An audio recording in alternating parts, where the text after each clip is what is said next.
And we're live. Welcome to another episode of Cloud Talk. Hashtag Cloud Talk on the Twitters, of course, the Google Hangout and YouTube video as well. It is December 18th. It's actually our last Cloud Talk of the 2014 year, as we have Christmas and New Year's falling on the next two Thursdays. So those are, I guess, good enough excuses for us not to have a show. But like always, like to thank our sponsors, IBM and Avnet, for making this all happen. And of course, my co-host, which today we are both again in a different remote location. Daniel Newman, how are you doing, sir? I'm doing great. Live from Philadelphia International Airport, Terminal A. I found myself a nice nook and cranny. As I told you, I feel just like the guy from Italian Job. I'm about ready to make things happen here in a little corner of the airport near the baggage claim. No, it's terrific. I'm excited. And yes, last Cloud Talk of the year. So what a perfect time to talk about 2015. Wouldn't that only be fitting? It would be only fitting, and I actually, if you can see the beautiful wood paneling behind me, I'm actually live from my in-laws' basement in freezing cold Virginia, and I say freezing cold because although I grew up here, I now have Arizona blood, and everything about this area is cold, but I am in my basement of my in-laws here, so we are both, sponsored from my in-laws and sponsored from Philadelphia Airport today, it seems. But I'm excited to talk trends. I think some exciting things are happening right now in technology, cloud, social, mobile, all of those elements. So I think 2015 is going to be a fun year for sure. Yeah, so for all you out there listening, we thank you for tuning in live, and of course on the Twitters, if you have a chance to participate, there's a lot of action, a lot of magic there, hashtag Cloud Talk. Like I said, today we're going to dive into sort of the future trends, because we love talking about what's coming up next, and we'd love to hear from you how social, mobile, big data, cloud, Internet of Things, all the things that we like talking about here in Cloud Talk are going to impact your business, your life, and your world in 2015. Awesome. So I actually, before we even get into, I guess we'll get into question one, and we'll kind of take it from there and see where the questions go. I know we actually got a couple questions already coming in on Twitter for people that want to jump in some questions. So I'll drop them in as we go. But question one, I think we've had a theme. We've been talking a lot about small businesses. So, how will small businesses utilize technology different in 2015 than they have in the past? Well, I'll jump in, because I'm the only other guy on this call. That's good. I'm glad you are. So, I think the really interesting thing is I think 2015 is going to be a combination of new and continuation. Because in 2014, I think what we did is a lot of talking about what's changing, a ton of talk about cloud. Last week we had this great conversation here somewhere in Florida about contextualizing big data. A ton of interest in that. But in the small business world, I feel like 2014 has really been a year of sort of vetting technology. Like, I feel like a lot of businesses are kind of looking and then starting to tinker with tech. They're tinkering with cloud. They're trying some things out. They've started adding mobile capabilities to their businesses, but they haven't necessarily really made that full commitment towards adoption. And I think in this next year, and I really hope I'm right, I think you're going to start to see some really vertical plane in that, adoption curve that we're used to seeing, especially in that small business world. Well, I think part of the trend is also going to be almost a re-education of what technology is available for small businesses. I think we always thought of big data crunching, we thought of these crazy cloud technology decisions, and all of them were things that only enterprises had to kind of really embrace. And I think that's changing. And I think we talked about that throughout the show each week, kind of explaining, yes, collaboration, social business tools was something that enterprises were implementing. CRM solutions were technology that enterprises were using. Well, now, thanks to these other tools that are available, these technologies, not only has the price points come down, to which makes sense for small business, but also the learning curve has also come down to where you can almost purchase a technology, watch a YouTube video, and implement something that enterprises were purchasing at hundreds of thousands of dollars to implement. So I think it's also one of the trends we're going to see is that these companies now are going to think that no matter if you're a small business or an enterprise, you can embrace some of these newfangled technologies without having to worry about the crazy high up cost. Yeah, well, I mean, I also think I also someone said I was tinkering with bells and getting called out from the crowd right away. Mhm. I also think what's going to happen though is a lot of the tools that were enterprise are going to become more and more a part of that small business. So you mentioned CRM, for instance. Like, my inside-out philosophy of tech, right? I don't love tech because I love tech. Like, you're a little bit more of a geek when it comes to tech. I love tech as the implications of business, Brian. And what I keep thinking about is, we want to get more personalized to customers. So how are they going to use technology different? First of all, we talked about social data and actually getting more successful at getting directly to our customers and having conversations with our customers, right?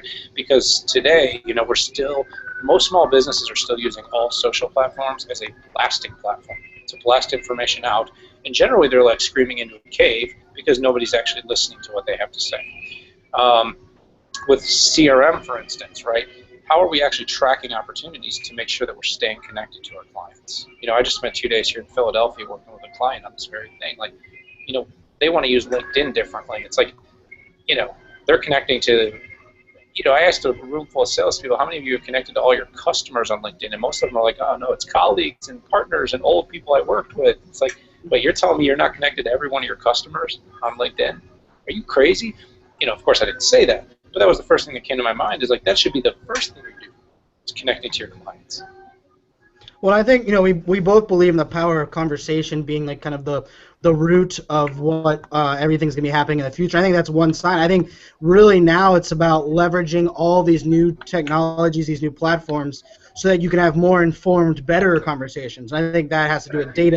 That has to do with some of these other things. So this is kind of a perfect segue into question 2. When we're talking about technology and how that impacts the customer experience, and I think of the customer experience as in employees as customers, your current customers, and your prospects. How are we going to see technology impact customer experience, either in a good way or a bad way in 2015? Well, first thing I think we're going to start to see is that semantic web really start creeping in a big way. And I think more tools are going to be available for more companies. So as we're trying to reach customer experience, right, so there's the omni-channel experience, which basically means whether we're in the store, we're online, we're mobile, it's creating that sort of seamlessness between all of our experiences between us and a brand. You and I have a conversation like, hey, I think we should go to CES, right? We're sitting in the chat box, right? Next thing we know, we're going to get that invitation, for, cheap flights to Vegas or hotel options in Vegas. They're getting very, very good at helping connect events, helping connect people and brands to contextualize their conversations that they're having online and put marketing and information in front of them that's highly relevant. Well, I think that's, like you said right there, it's putting information it's making their decision easier. And I want to pull in one of the questions, from question 1, Kate Moffat had said in there, at the same time tech is keeping small business owners on their toes, mobile devices at the same time are always managing and communicating. And I think that's, it's not only leveraging mobile and leveraging all of these other technologies, but it's filtering it and figuring out what of that noise, what of those technologies are most important for me and my customers. I think the customer experience, like I want to be able to go into a store and not have to have paper coupons or another card in my wallet that has to get me to swipe, at the register for a discount. Like that should be all proximity based on my phone or scanning something on my phone. Like the idea there where I want my customer experience, like if you really care about me, don't make me be really good at managing my wallet. Allow me to leverage some of this data and this technology so that I can have a better experience at your store, at your location. So how much do you think the mobile wallet then is going to impact 2015? Is it going to happen this soon, or does it need more time? I think it needs more time. I think part of the problem is the banks haven't caught up yet either. Like I know whenever I went to sign up for the Apple Pay, the first 2 cards I went to put in there, it's like, your bank currently, because I was using a federal credit union, your bank currently does not allow you to leverage this. And I'm like, you got to be kidding me. Well, Bank of America, I got that card on there, and it ended up working. So I think that little learning curve is a little bit of a piece, as well as, where the real convenience comes at is what can I use that data for to automatically update? Because when you think of a budget, I hate updating a budget, managing my family budget. But if I was able to use Apple Pay and it to be able to better integrate with my my QuickBooks and all these other solutions, I think that's when we'll really see tools like the Apple Pay and the Apple Wallet really make a difference. I think until then, I think 2015 you'll see a little bit more stores using it, but I still think it's got a ways to go. Yeah, another thing I think is going to be super important to customer experience in 2015 is I think brands are going to finally go away or start, we've talked about this in the past, starting to go away from social media marketing and starting to see social media as really a terrific opportunity for delivering customer experience. So, you're talking about the technology in the cloud, but you're really talking about platforms now, and you're saying, like, why can't we tell our customers, hey, if there's a billion people on Facebook and they want to go to Facebook to complain or ask for service or support, they should be able to do that there. And really, while we've seen examples of it and we'll talk about certain companies that do that well, I would be willing to bet it's a very small percentage of companies that are really executing that today.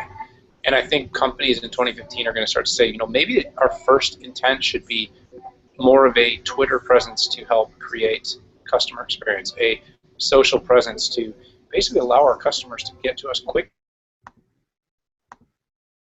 Oh, I think your internet might have taken a jump there for a second. No, but I agree. And actually, Mark Rowan actually put in there, from a mobile wallet perspective, he said too many options with mobile wallet. It needs to be more consolidated, almost, and also not enough participants. I think that's actually probably a good summarization of the Apple Wallet. But no, I think you're right. When it comes to that customer experience, part of it is going to be using that data for good, and most of it focused on directly only the customer. I was listening to a podcast this morning. I can't remember which one, but the whole focus was about the idea of giving with the idea of not asking for anything in return immediately. And I think with some of this technology, it's going to be like, hey, all this does is make my customers' lives easier. It doesn't give me a direct return on investment immediately as a business, but a happy customer is definitely a good thing for a business in the long run. Yeah, I think some other things too that we're going to see is enabled video support. You remember Mayday this last year? Amazon came out with Mayday on their device. I think a great example of mobile and cloud support is we want to look. We talk about you had the post looking into somebody's digital eyeballs, right? But why don't we actually look into each other's digital eyeballs? Like why can't a company provide more immediacy to see somebody and talk to them right away? Like you're starting to see it with insurance companies being able to file a quick claim online and get somebody on the horn. But think about when you're really struggling and you need help. If someone could look you in the eye and offer you support, I think that would be really super meaningful. And I think what Amazon started is something that could be continued in a big way, where brands could say, like, look, let's jump on, let's get face-to-face, and let's get a little bit more personal. I do believe that the next iteration is we're going back to more personal conversations, and technology is going to enable that. We want to get away from that sort of mass chaos and mass distribution. Yep, no, I agree. And actually, I want to pull in this from John R. Bell on Twitter. He put in there, technology or not, without a customer service mindset, the result will be the square root of zero.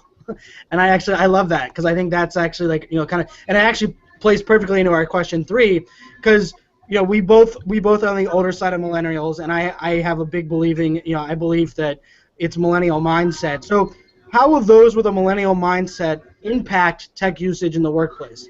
And I'm really focused on people that are those digital connected, that really want that real-time instant gratification. Like, how's that going to impact technology usage as we move into the workplace in 2015?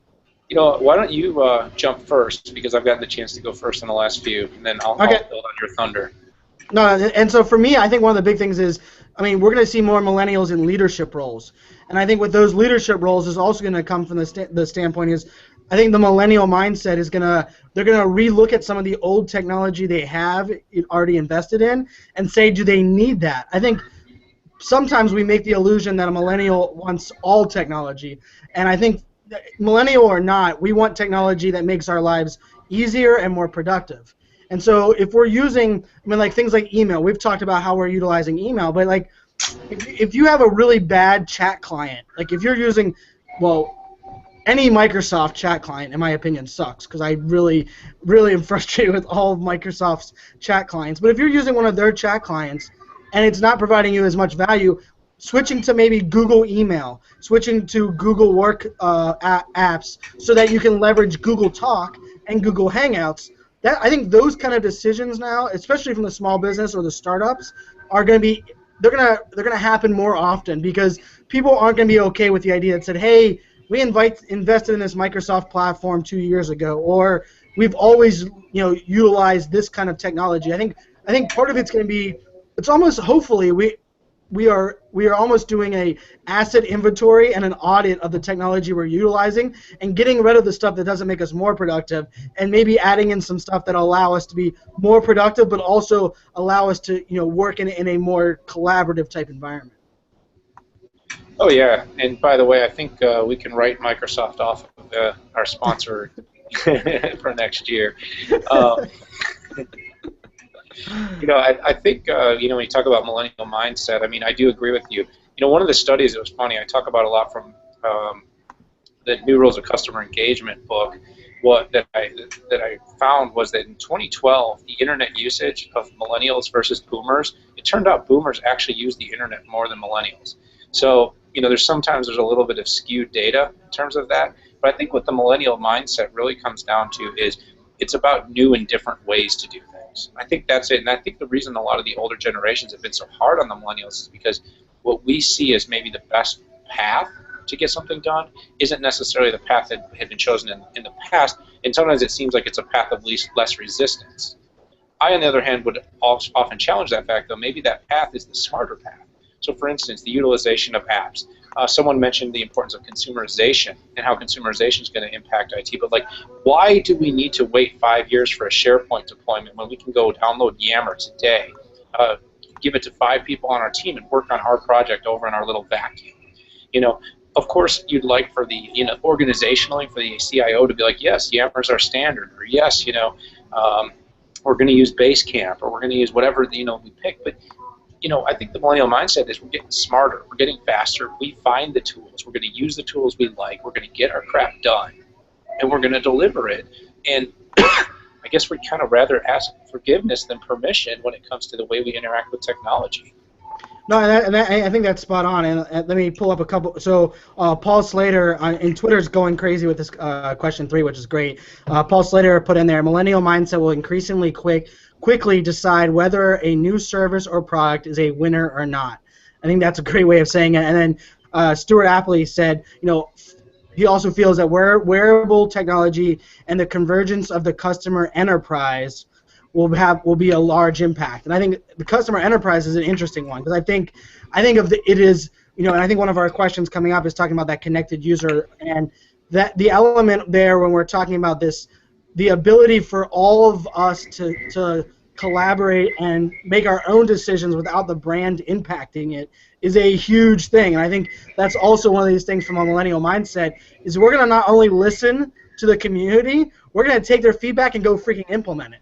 One of the things that I can't wait. I had a tech demo 2 days ago with one of the companies, and I give lots of shout outs to Buffer and Hootsuite and a lot of these companies, but I was on a face-to-face call with Hootsuite, and we were talking about their tool, and they were asking me for feedback, and he's like, well, actually, let me set up a call directly with our head of product. I want you to give that feedback to our head of product today. And my first immediately thought was, man, Hootsuite cares that much. They're going to take me as a power user, my feedback. Not only are they going to say that they're going to run it back, they want me to look their head of product in the digital eyeballs and provide that feedback directly. And to me, that was, not only did it make me more of a fan of Hootsuite than I already was, but I also got excited because they care about my feedback that much more. I'm going to give them more feedback. And I think that's something this millennial mindset's going to drive when we're talking businesses, is the businesses are going to really not only ask for feedback, but actually implement feedback to drive change. Well, I think, part of it too, and I don't know that particular head of product at Hootsuite, but, maybe he's a millennial too. Because I think the one other thing we didn't mention about the millennials is we don't, as a generation, again, we're being general, but we don't like to wait for things, right? So the whole idea that we're going to have to wait for long periods of time to do something we could do right away. Last week we said we want to do a podcast, so by this week we have a podcast launched. I mean, a lot of companies, they want to take their time. They want to vet all the tools. It's like, we could do that. We can think it through and vet all the tools and do it really quickly and launch this thing today. And I think that's sort of, how technology is continuing to make that easier. So while businesses like to sit on their hands and say, we need to take a long time and we need to think, I think to some of us, it's almost like let's fail fast. I think millennials, it's ask forgiveness, not permission, and fail fast. And I think that's more of a generational tendency, and technology is just really empowering that. No, I agree completely. And I got to throw in some of these. Jacob Curtis put in there, there's a reason we created elevators and escalators. Why not use current tools that are lean and increase efficiency? And that's actually spot on. And John Bell, I know this one will really touch home to you, Daniel, who wrote the book Millennial CEO. He said it would sure help if millennial mindset was in the C-suite. Yeah, well, we're getting there. So, the millennial in the C-suite is still, what do they say by 2020? 75% or something of the workforce will be millennials, or is it the majority of the workforce? Anyways, we're quickly becoming the majority, and so this is a really interesting question, because I think the one thing about us is, even though I think all generations, X and Boomers, all like technology, they all like mobile, they all, they're using social media and e-commerce, but the bottom line is we're basically digital natives. We've been born and raised with this stuff, and we're also huge, consumers of every new thing that comes up. We love being early adopters to technology. Like the app economy has totally made that possible. Yep. No,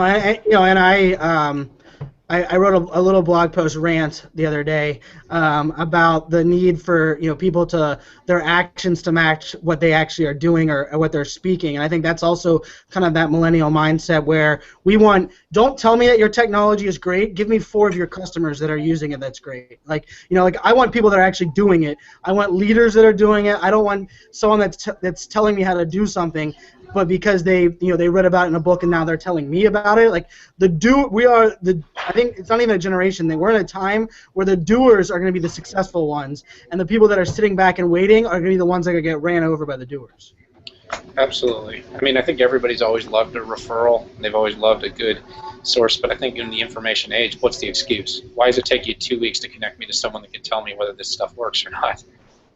No, yeah, I agree. And actually, I'll throw in a couple more from Twitter, because John Bell had another one here. He's like, millennials should look at the TOPS mindset when considering employment. I think that's actually another trend where your manager, your managers, even the C-suite, if they don't have a millennial-type mindset, millennials aren't going to seek employment at those locations, because they want to be able to have instant feedback, instant gratification, drive change, and all of these elements. And so I think that's that's kind of a big piece. And Kristen Cardos threw up my link there from Millennial CEO, my blog post rant from the other day. And then another one where millennial mindset is fueling tech adoption, not limited to just this age group. And I think millennials are 100% okay mentoring and learning.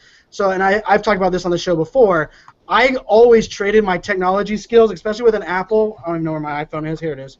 My iPhone. I used to, and this is probably what will end up going in my book one day, but like part of the way that I was able to get myself in board meetings was I would help my CEO or my C-suite fix their iPhone, which they cared more about than probably anything else.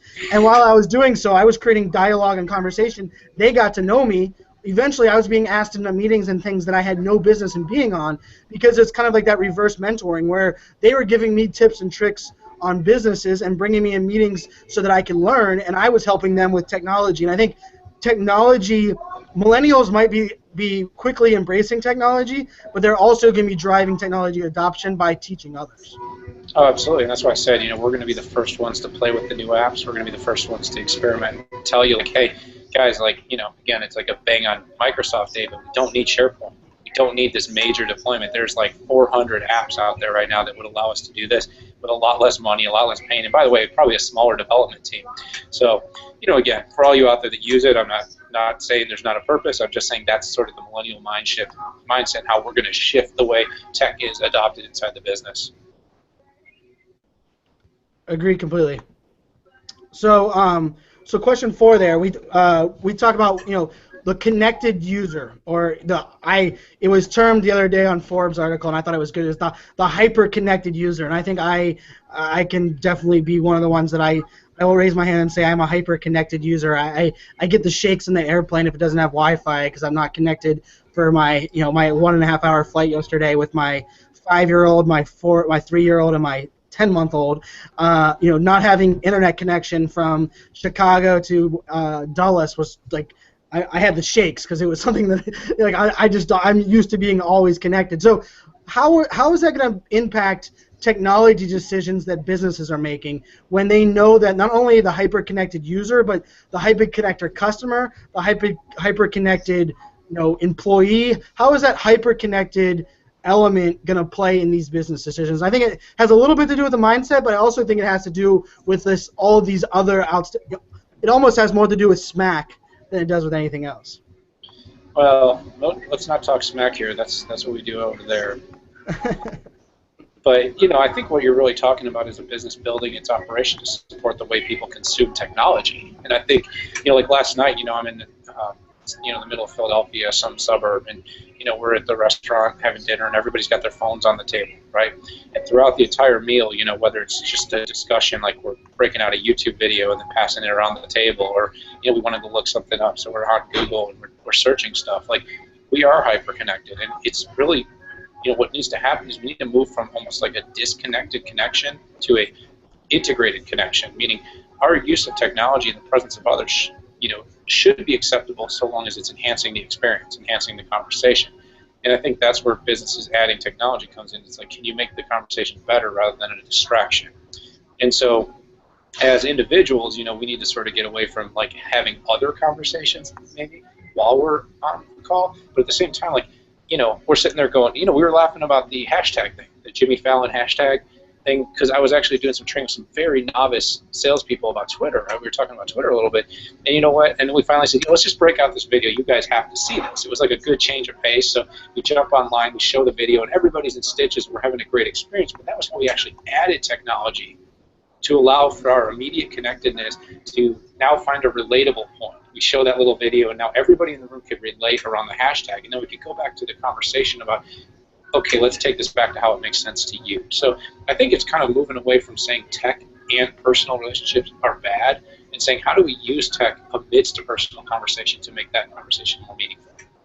No, and I think the conversation element is a big piece, and I know that's going on Twitter right now. We've had a couple of people kind of bring up some good comments. And Terry, one of our big supporters, and is there every week. She says she's a baby boomer, but she has a millennial mindset. She's a grandma that is fully immersed in social, is sitting here listening to Cloud Talk every single week because she wants to learn new technology, and she's a connected user. And so when I think part of this has to come down to businesses can't think of the connected user or the millennial by that age bracket or that stereotypical view as someone that has tattoos and a beanie on, and like that's the connected user, because there's plenty of people that are successful in business. There's grandmothers, there's all of these other different elements and different demographics that are the connected user, and so they really have to embrace the connected user across everything they're doing, not just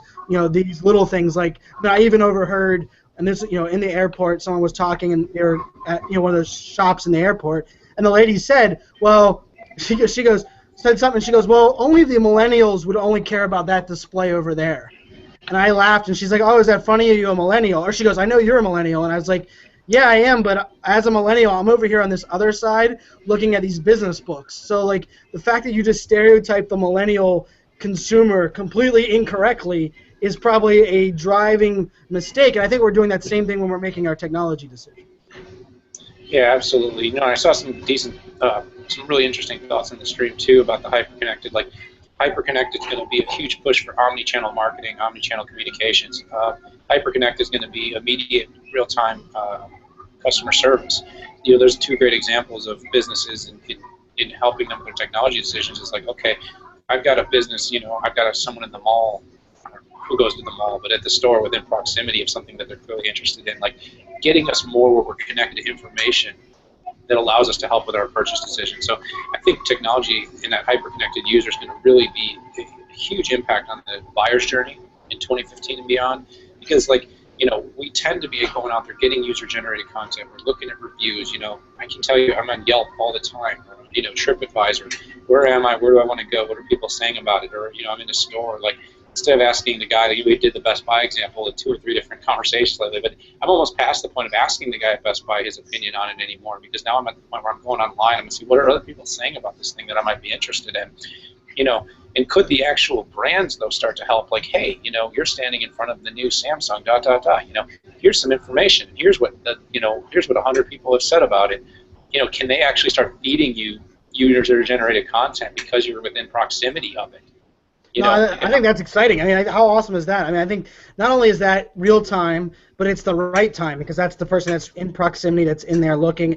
And Rachel Miller threw on there, educating by example and being the champion for change within an organization. Like the idea that this, I have a big problem with everybody that if you're in a company, you complain about there's not employee advocacy and they don't support employee engagement. It's as much the employee's responsibility as it is leadership's responsibility. So if you want your company to embrace a new BYOD policy, show them the value. Go out of your way to drive and champion that change. So I thought that was a good one from Rachel. And then I got another one from Jacob Curtis. Brands cannot expect a single community manager to field real-time customers' conversations. They'll need multiple people listening. And that's probably one of my favorite changes in 2015. I was just writing this blog post. Someone had inquired about one of the changes for community managers in 2015, my predictions. And I think we have to empower the community managers now. If you want your community managers to be the voice of your brand, to be the face of your brand, and you want them to be able to listen and all that, I mean, social listening is the game changer for brands. But to make that happen, you have to empower more than just your community manager. But it has to start with your community manager to make a change. I think that also goes into social selling. As this hyper-connected consumer is in your location, you have to utilize social. Like, I mean, I use Foursquare. I think we talk about that. But like, I go to Chili's restaurant a lot of times over a different restaurant because I know by checking it on Foursquare, I get free chips and queso every time.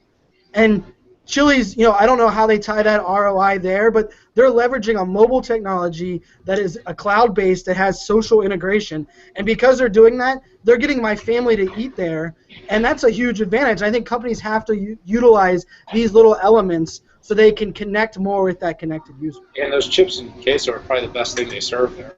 So I like a lot of their food there. I'm a fan of their stuff. They have good ribs. You're the one.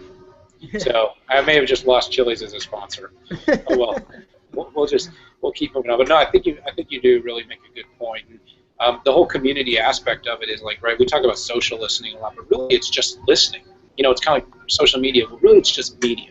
And I almost think that's one of the the predictions we kind of talk a little bit at the end is, are we overemphasizing social media in the platforms rather than what it really is, and it's just about one more channel that people can successfully communicate, build relationships between employees, build relationships between customers and brands, build relationships between stakeholders and share. You know what I mean? Everybody that's involved, really, it's really about one continuous experience. I do think we're getting closer to the time where omni-channel starts to replace the word social sitting in front of everything. No, I think that's a good point. Actually, so another couple of good ones from Twitter. I know Paul and Erhan, they were talking about and said, sometimes we get hung up on the data. Sometimes you have to trust your gut, especially if it's real. And I think that idea of listening, I mean, the data, I believe that the data and the listening provides the context for you to actually make real-time decisions. You can't have one without the other. If you're making only decisions using only data, you're going to end up missing the mark and probably polarizing and alienating people because some of that data can be skewed and some of that data doesn't really, isn't always the right time for some of that stuff. But if you're able to listen for the right time and understand their problems and utilize data to be quicker and more agile, that's when you're really going to provide solutions. It's funny you got Patrick Luther out there on Twitter talking about how he's just ordering lunch on his Chipotle app.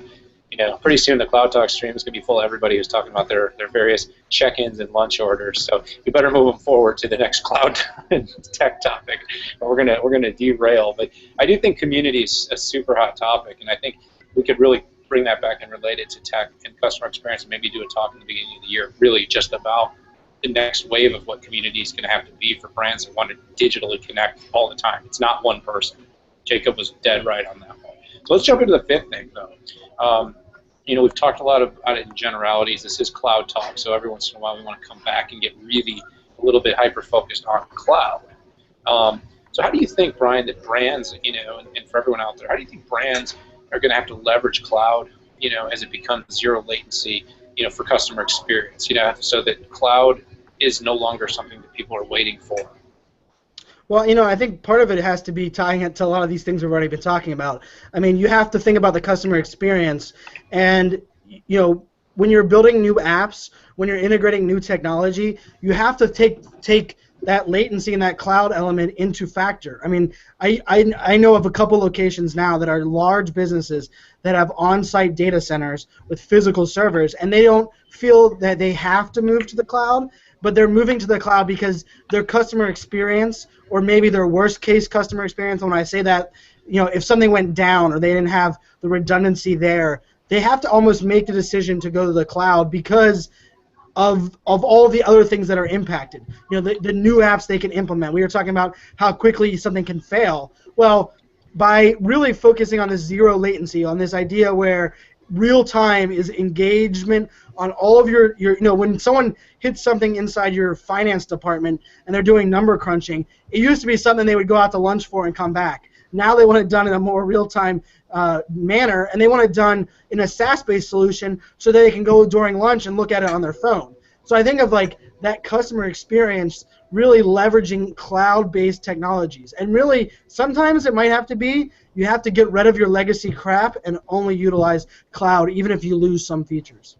Yeah, it's funny. Our friends from SAP, not a sponsor, but just jumped into the conversation, and they were talking a little bit, and I'm just thinking about real-time data and how cloud real-time is so important. Like with tools like what I'm sure they're doing and going to want to talk about here is the ability to say, hey, let's talk about our sales forecasting, sales report, sales. Let's analyze, predictive analytics of what's going to happen with our performance of revenue next year. Tools like that where you literally have a tablet in front of you, and like you said, you're not going to your assistant and going, hey, print me out the reports, so I can bring a big pile of papers. You're sitting there at lunch and going, hey, I wonder if Joe Erickson next year is going to be able to hit, $4.5 million in sales if we expanded his territory and gave him this one extra market to cover. And you could literally go bing, bing, bing, bing, and run it right through your ERP solution, and bam, you're going to have that data in front of you. You're going to have what the current run rates are, predictive. You can add, all your variables and factors. That's super powerful for companies, right? To be able to make determinations about what kind of resources they want to put into a marketplace to support customer needs. Great. That's a great B2B example. In B2C, it's the same thing. How much yogurt do I need for my yogurt store next month? It's no longer guessing, and it's no longer just looking at, really basic analytics. It's saying, looking at 6, 8, 10 different factors. We can do weather reporting, like the weather reporting. I mean, and it's predictive analytics with context and data, right? I mean, Rachel Miller threw up in there, and of course, big fan of Rachel, and I co-host Social Selling Hour with her Mondays, SS Hour. I dropped the plug in there, but she put in there leveraging big data at the right time versus real time, engage before it's realized by a customer, and that's the predictive element. I mean, I can't tell you how many times someone wins me over by them either listening or knowing that I need something, and they're giving it to me before I ever asked. And a great example of that is I have to plug and give some love to Ford, as I tweeted out a week and a half ago that, man, I rental car prices are ridiculous. And this is a great example of them leveraging listening. I said, yeah, I can't believe I had to spend $1,300 to rent a car, a minivan in Northern Virginia for my family for 15 days. And I give a shout out to Dollar Rent a Car, because Dollar Rent a Car was the first one to send me a tweet back and hey, here's some coupons, let's try to make you happen. But Ford was listening. Ford contacted me. We got back and forth, and Ford actually gave me a 2015 Lincoln Navigator to use with my family for the next 15 days, pretty much saying, hey, we want you to use this and utilize our new technology. We know you're a fan of Ford. I drive a Ford Expedition in my home car. Ford doesn't have to do that, but they're leveraging social listening, leveraging data, connecting the community. That they know that if someone rewards me, gives me swag, gives me stuff, I mean, shoot, I think every single thank you note that I've ever received, I send out a picture of it on Twitter because I want to say thank you back, share the love.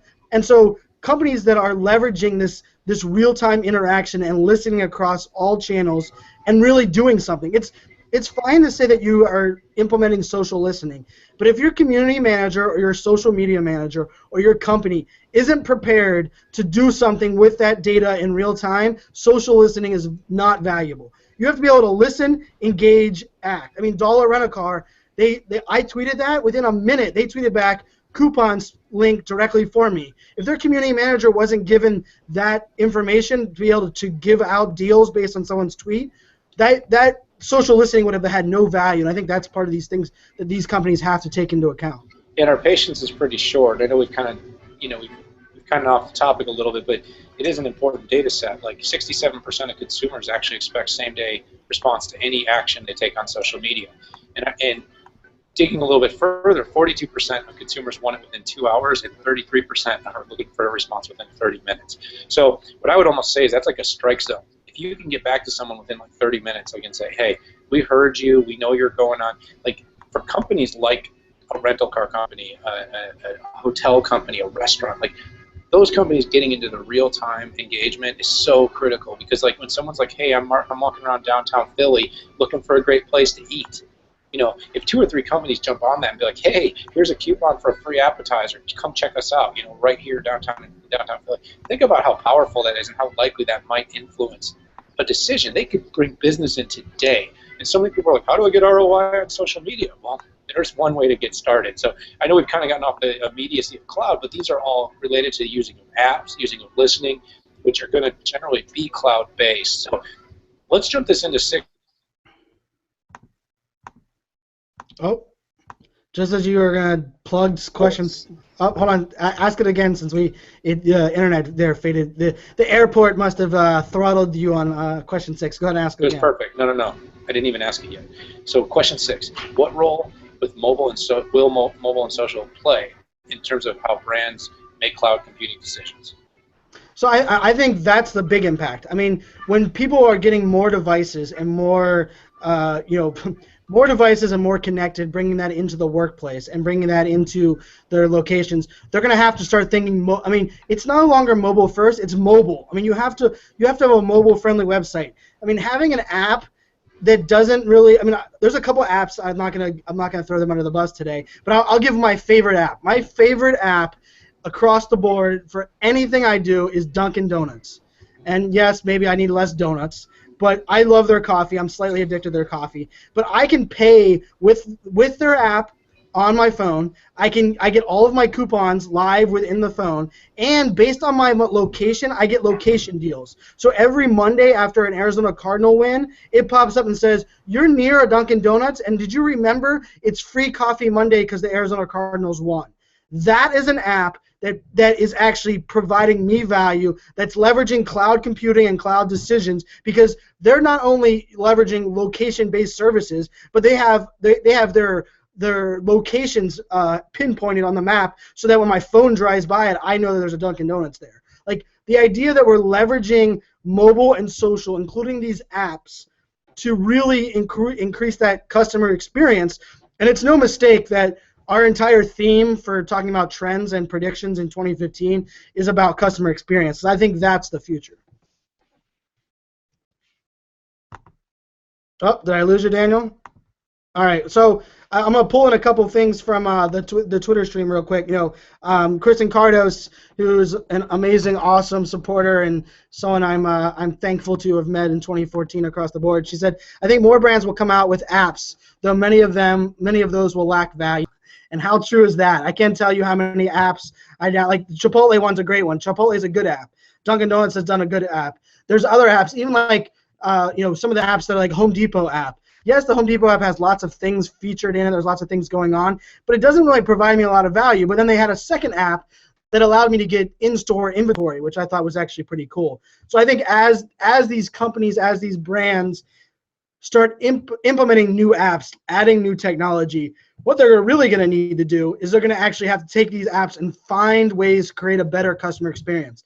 Don't create an app for app's sake, just because you need an app, just because some CEO was hanging out with his kids over the holiday and his kids said, hey, your competitor has an app, why don't you? Look and understand, listen to the customers and find out if an app is something that you actually need. I think that's something that's really important. And so one of the other ones that Ira put out there, smart brands will create the need, guide the conversation, and be part of that transformation.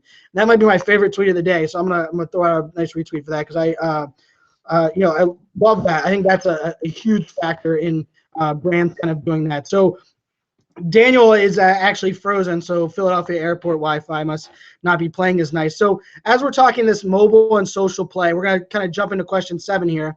And I think it's funny because the cloud went down during Cloud Talk for Daniel while he's in the airport. So that's an entertaining element there. So one of the things that Jacob Curtis put in there, privacy issues limiting more Dunkin' Donuts coffee. Brands need to find the right customers who are okay with their data being available. Great point. For me, I turn all of that stuff on.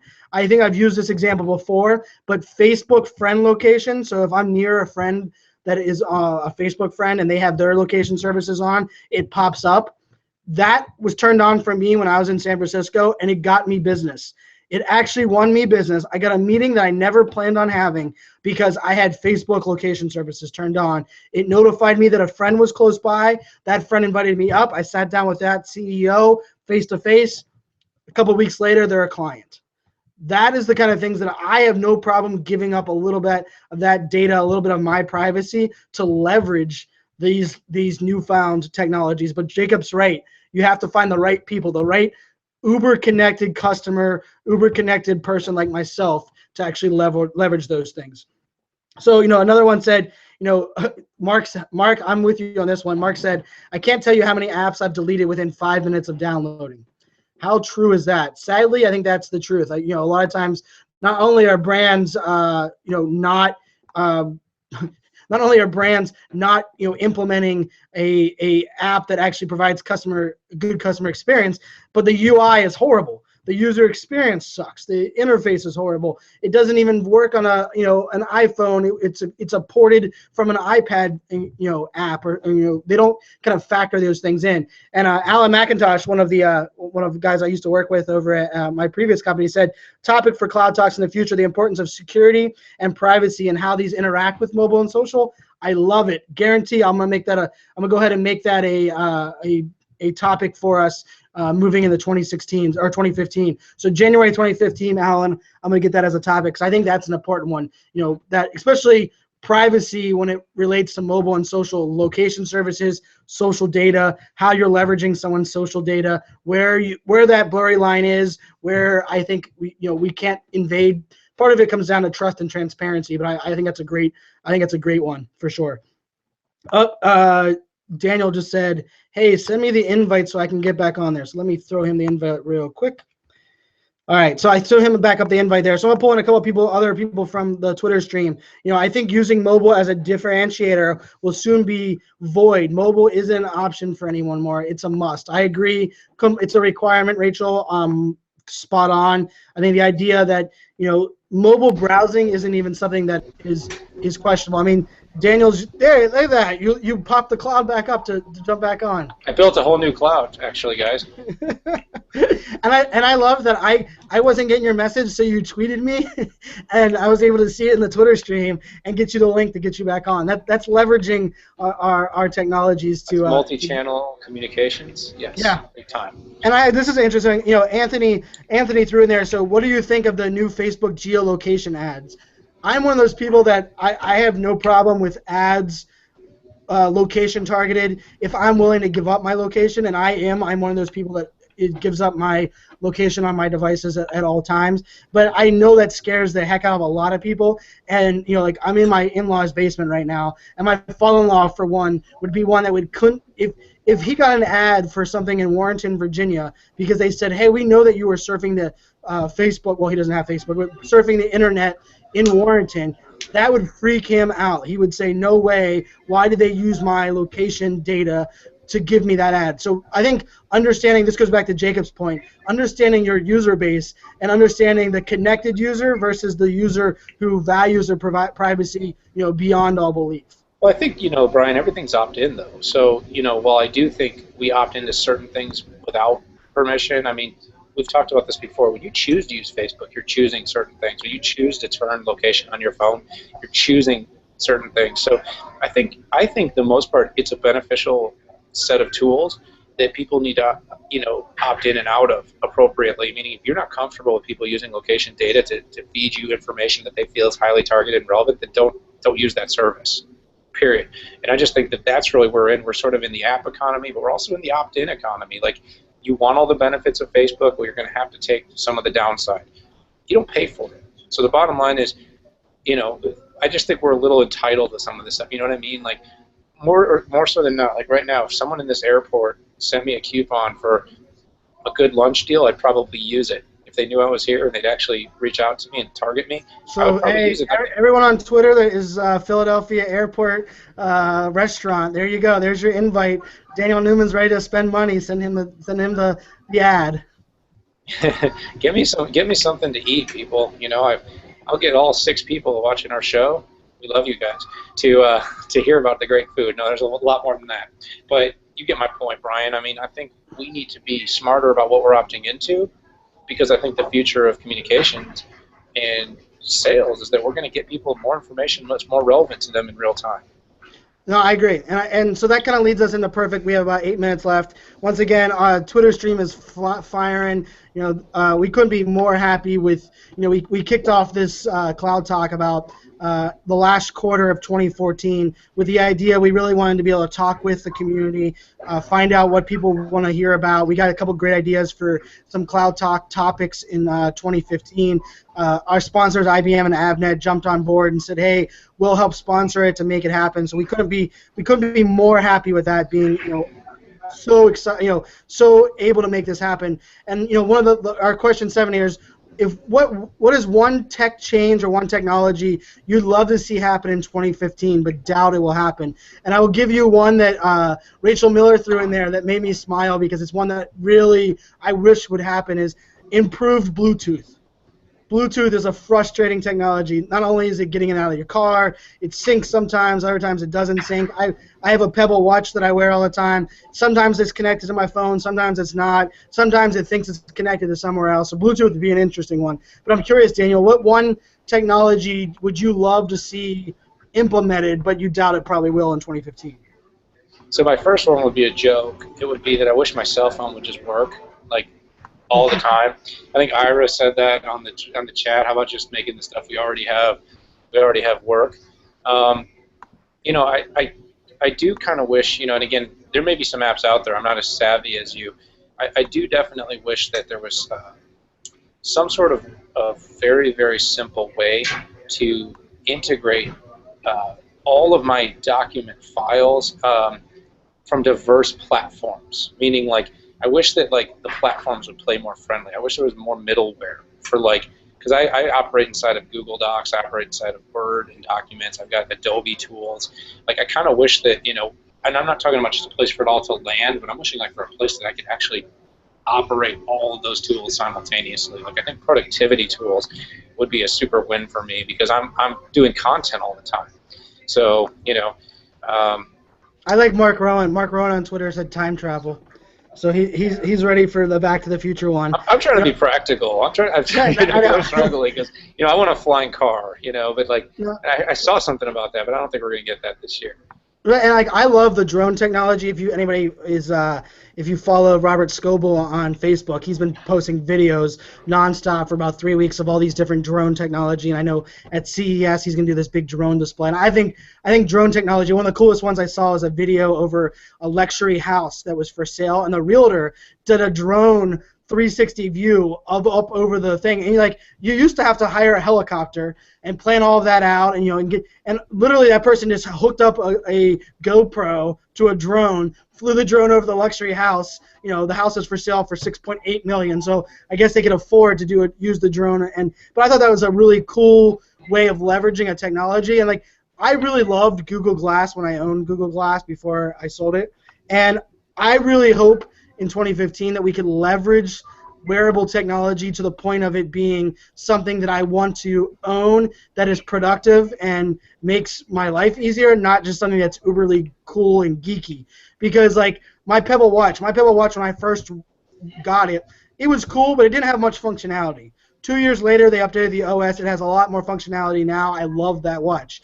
Google Glass, I think, still needs that same thing, and I think wearables across the board. I was reading an article about Samsung today, and Samsung is one of those ones where it's like, please, if they're going to implement some of these wearable technologies, I would love wearables to be integrated with businesses to make the employees' lives easier as well as the customers. So I think wearable tech would be my one. I just think we're still a little bit too far away from wearables being truly functional in 2015. I think we're probably 2016 or 2017 before that actually happens. How about useful language translation? We saw the Faith Popcorn talked about the chip. Like, this year, I'm going to be speaking in Norway later in the year. Looks like, maybe making a jaunt to Spain. I can speak Spanish a little bit, but wouldn't it be great, though, if as we toured the world, we could actually just almost automatically and instantaneously grab the language we need? And if nothing else, like a next generation of translation where, like, think about a Google Glass or something where you could almost, it's like a mind meld, what I'm trying to say, and it would, like, read out right in front of your eyes so you could actually, speak to people around the world. I love it. Did you see that Skype now has they're doing, Skype is doing live Spanish translation to English while you're talking to someone via Skype, which I think is freaking awesome. Like, that's a cool one. But I have to say, I have to give a shout out to Alan McIntosh, who's a good friend of mine, and he actually just hit home the one thing that I wasn't thinking about, but now he hit it home. And really, if they could fix battery life of iPhones in 2015, I'd be the happiest guy ever. Power management. I cannot tell you. Here, I'm gonna hold up. Like, oh, that didn't work very well. But I'm gonna hold up. Look at all these cables. These are the cables I travel with because I don't have a power source or minute power that actually is consistent, and I have to have 13 backup batteries. I have Mophie devices for all of my things. So if someone could invent a power source that didn't drain so damn quickly, I think that would be an awesome thing in 2015. You mean if your battery lasted as long as your workday? Yes, yeah. that would be ideal. Come on, Samsung said they're already doing it. They make fun of all of us Apple users in all of their commercials about us being attached to the wall all the time. Which when I'm done with this call, I'm going to get my MacBook charged back up and my iPhone charged because I don't want to be on the plane without power. So how could they get us so right? It feels almost bad about it. So it's funny because that's the thing where I give up going to another device that has better power because the features and the functions and damn it, the apps are there. Like, I'm sorry, but the App Store in Apple is far superior than the App Store in an Android device. So the Android device power isn't enough to get me to go over. Now, granted, I will say that like the new Samsung G5 is pretty damn impressive. We'll see where I go from there. And the other thing is I think we were joking about this before, but I was watching live into this tech conference, and everybody was sitting around a table. It was probably like 40 or 50 tech people. Every person had an Apple device. Not one person had a device that wasn't silver or gray sitting on that table. So we're all using Apple technology from like an Apple MacBook or a Mac. So I think that's an interesting one as well. So when we have our last minute or two, I think one of my big things, big shout out is, thank you to everybody in the community. Thank you, Daniel, I think I had to do a little bit of convincing originally to get you to come on board and do this, and I know that you've kind of jumped on it. We're doing it remotely no matter where we're at because not only are we millennials, but we believe in the idea that you can work for everywhere. So you're working from Philadelphia. I'm working from Virginia today in the basement of my in-laws' house. So I think, I'm excited about 2015 for where we can take Cloud Talk. I'm super excited about launching our podcast, Smack Talk, which should go live hopefully today, maybe, if they approve the last upload that I will be taking care of here this morning. But I can't be more excited about that. Thank you, Daniel, for partnering with me with not only our business side but Cloud Talk and the community that we have out there, our sponsors, IBM and Avnet. And as we move into 2015 with new sponsors, new guests coming on the show, new topics, make sure you guys use the hashtag Cloud Talk over these next 2 weeks while we're down. Give us ideas on guests. Give us ideas on topics. If you want to be a guest, let us know. Like we really want to make this focused on how can we make you, the community, more informed and share and collaborate together. So, I really appreciate everybody out there. And Daniel, I'm going to give you the final say. No, great year for Cloud Talk, and we do appreciate our loyal audience, which has grown a little bit here every week. So look for some new faces in our community, some new team members that we'll be talking a little bit more about in the next year. And as you mentioned, new partners, new sponsors. The conversation's only going to get better because cloud's going to only become more and more a part of our life, and the future of work looks bright. And for us, the future of work looks like working between Christmas, New Year, and jumping into 2015. So thank you, everybody, very much. And we'll see you after the new year on Cloud Talk. And until then, enjoy your holidays.